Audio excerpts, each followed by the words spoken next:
बच्चा, तो I am going to be quick here, but it is going to be a very important video from the May 26 point of view, because ICI is playing a secret game plan कि अगर आप पढ़ाई भी करोगे ना, if you seriously working hard, then too there are chances that you might fail in the upcoming May 26 examination. Hear me out very carefully.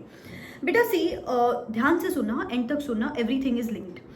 May 25 के attempt से मैं आपको ना एक स्टोरी लाइन बताती हूँ. May 25 के अटेम्प्ट में मैं किसी बच्चे को पूछती थी कि बेटा आपको let's say CA final group 1 में कौन सा पेपर सबसे ज़्यादा डिफिकल्ट लगता है. तो मुझे बच्चा बोलता था कि मैम ऑडिट डिफिकल्ट है. मैं पूछती थी बेटा इजी कौन सा सब्जेक्ट लगता है, तो वो बोलता था कि AFM सबसे ज़्यादा ईजी है. सितंबर अटेम्प्ट के टाइम मैंने पूछा, सिमिलर स्टोरी. जैन अटेम्प्ट के टाइम पे मैंने पूछा, सिमिलर स्टोरी. एंड सडनली अभी अपकमिंग May 26 अटेम्प्ट के टाइम में बच्चे को पूछ रही हूँ कि बेटा आपको सबसे ज़्यादा डिफिकल्ट पेपर कौन सा लगता है.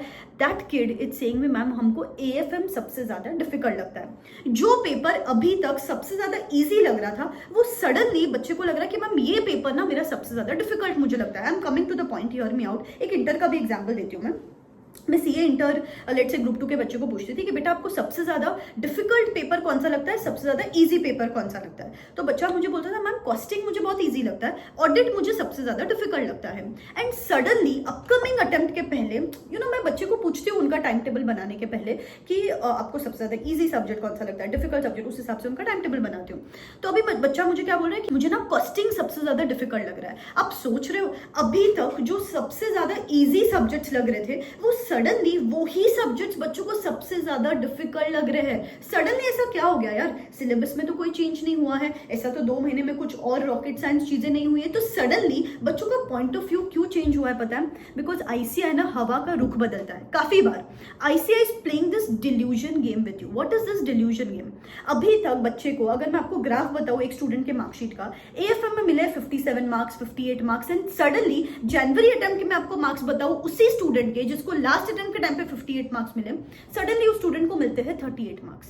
एंड सिमिलरली दूसरा एक सब्जेक्ट, मैं ऑडिट एक सब्जेक्ट उठाऊं, ऑडिट में मिल रहे हैं 23 मार्क्स, 35 मार्क्स ऐसे मार्क्स, एंड सडनली इस अटेम्प्ट के टाइम पे 48 मार्क्स, 50 मार्क्स. तो ऑडिट में there is a substantial jump of marks and AFM में there is substantial decrement of marks. And similarly CA इंटर के केस में ऐसे ही हुआ है. कॉस्टिंग में जिस बच्चे को 55, 56, 57 मिल रहे थे, सडनली कॉस्टिंग के पेपर में मिले हैं 37, 38 मार्क्स, एंड ऑडिट में डिसेंट मार्क्स मिले हैं.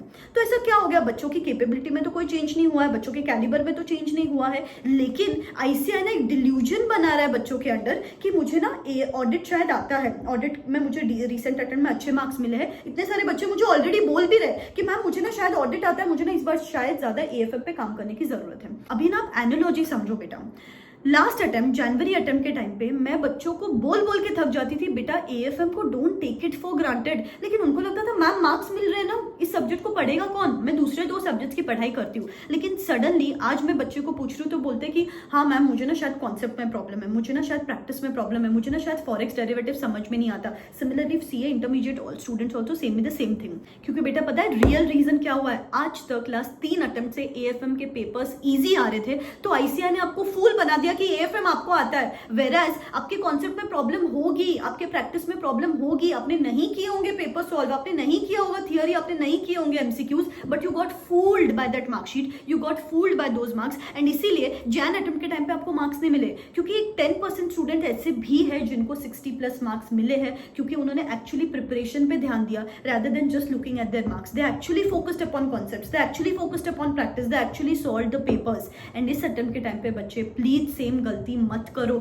मैं देख रही हूँ ऑडिट सब्जेक्ट साइडलाइन कर रहे बच्चे एट बोथ द लेवल्स. हाँ मैं देख रही हूँ CA इंटर ग्रुप 1 में बच्चों को लग रहा है लॉ मुझे आता है मैम, सिर्फ टैक्स मुझे नहीं आता. ग्रुप 2 में ऑडिट मुझे आता है, कॉस्टिंग मुझे नहीं आता. बेटा मार्क्स के बेसिस पे आगे बढ़ोगे तो ICI गूगल ही खेलेगा अपकमिंग अटेम्प्ट में, यू नेवर नो. वापस ICI CA फाइनल ग्रुप 1 में ऑडिट की 2-3 ट्रिक केस स्टडीज डाल देगा, आपकी बैंड बच गई. आपके पेपर्स डिफिकल्ट चेक हो गए, आपकी बैंड बच गई. लास्ट अटेम्प्ट के टाइम पे I will be very honest, audit के पेपर्स बहुत इजी चेक हुए. प्लीज बेटा आपको आउटकम के बेसिस पे आपकी पढ़ाई रीडायरेक्ट नहीं करनी है. Focus upon the right process of पढ़ाई फॉलो करो. बैठो, वो मार्कशीट को साइड में रखो एंड अंडरस्टैंड करो. लास्ट अटेम्प्ट के टाइम पे शायद ना मेरे ये 2 पर्टिकुलर चैप्टर्स है जहाँ पे मेरे कॉन्सेप्ट्स क्लियर नहीं है. इस पर्टिकुलर चैप्टर में मैंने ना पेपर सॉल्विंग नहीं किया था, ये पर्टिकुलर सब्जेक्ट मेरा वीक है, यहाँ पे मुझे चीजें याद नहीं रहती है. तो खुद के प्रिपरेशन के बेसिस के हिसाब से खुद को जज करो, खुद के मार्क्स के बेसिस के हिसाब से खुद को जज मत करो, because ICI is going to play this delusion game with you. जो सब्जेक्ट आपको लगता है कि मुझे आता है, यू नेवर नो, वो पेपर गूगली आ जाए अपकमिंग अटेम्प्ट में, एंड जो सब्जेक्ट आपको लगता है कि मुझे आता ही नहीं है, वो पेपर इजी चेक हो अपकमिंग अटेम्प्ट में, यू नेवर नो। तो प्लीज आईसीआई के मार्कशीट के हिसाब से अपना स्ट्रैटेजी नहीं डिजाइन करना है, आपको आपके प्रिपरेशन के हिसाब से, आपके वीक लिंक्स के हिसाब से आपको आपकी स्ट्रैटेजी डिजाइन करनी है। एंड बेटा आपको किसी भी हेल्प की जरूरत है तो मेरा last month mentoring program begin हो रहा है from the 27th for CA final students, from the 28th for CA intermediate students, जहां पे मैं आपके साथ एक स्मार्ट ब्लूप्रिंट शेयर करूंगी selected chapters and daily targets के साथ, कौन से दिन कौन सा चैप्टर करना है, कौन से सिलेक्टेड चैप्टर्स हैं। टेस्ट लूंगी मैं आपके हर सब्जेक्ट के 7 टेस्ट, जिसको मैं इवैल्यूएट भी करके दूंगी as per ICI standard, so that आपको एक्जैक्टली समझे कि आपकी गलतियां कहाँ अवॉइड करनी है। आपको क्वेश्चन बैंक्स प्रोवाइड करूंगी consisting of ICI, RTP, MTP, PYQ, study material question, so that you exactly know selected questions करो और एग्जाम में आप जा सकते हो। ऐसे सेशंस मैंने क्यूरेट किए to match the difficulty levels of ICI these days. Examiner comments के हिसाब से कौन सी गलतियां अवॉइड करनी है, वेबिनार समरी के हिसाब से किस हिसाब से आपका प्रेजेंटेशन होना चाहिए, 1.5 डे बिफोर एग्जाम्स का plan, dos and don'ts, stress management before examinations, useful रहेगा आपके लिए। And when you see so many other people around, they are also insecure, they also haven't started their studies till now, but when they are ready to give in their 100%, आप भी पढ़ाई करने लग जाते हो। सिर्फ 1599 रुपीज में all of these things are available. Description box में लिंक दे रही हूँ, you can go and check it out. बहुत ही लिमिटेड इंटेक लेने वाले में यहाँ पे, बस पढ़ते रहो।